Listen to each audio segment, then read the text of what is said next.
Hey, what's up guys, welcome! Xiaomi overtook the Indian smartphone market with the gigantic success of just one single phone, the Redmi Note 4. There were other models but the Note 4 contributed the most. They have since pushed Samsung to the second position and Samsung ain't taking this threat lightly. They announced the Xiaomi killer. Yes, literally. These phones could prove to be the Xiaomi killers. And Samsung now has a very good chance of claiming back the sport as the top dog. The M series consists of 3 phones, namely M10, M20 and M30. All of these will have Infinity V displays.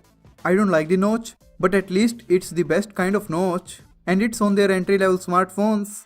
The M series phones even overpowers the Galaxy Note 9 in some areas. Yes, a much expensive phone with less features.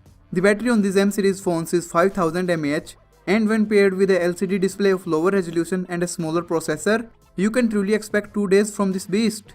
The M10 and M20 are expected to arrive with 2 cameras and the M30 with 3 cameras. Again, even Note 9 doesn't feature 3 cameras. The dual cameras of the M10 and M20 will be standard plus wide angle, and on the M30 the third one is the optical zoom lens.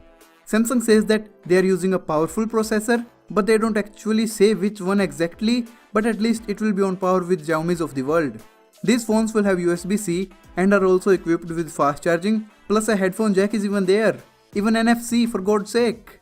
I don't see any place where Samsung is cutting the corners. In every sense of the word, these phones looks like Xiaomi destroyers.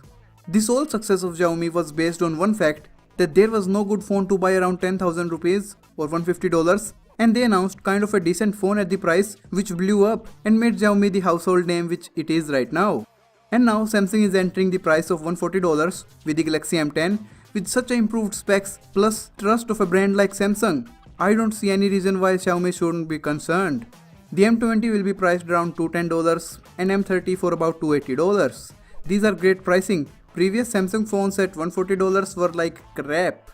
And the best thing is that Samsung is not creating a separate brand of phones like Huawei created Honor, Xiaomi created Redmi or Pocophone. These Samsung phones are coming under the world's second most recognized phone tag, Samsung Galaxy.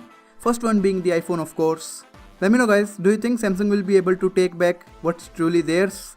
I definitely think so. Do subscribe for more videos like this one. Like if you enjoyed, and until next time. Peace out.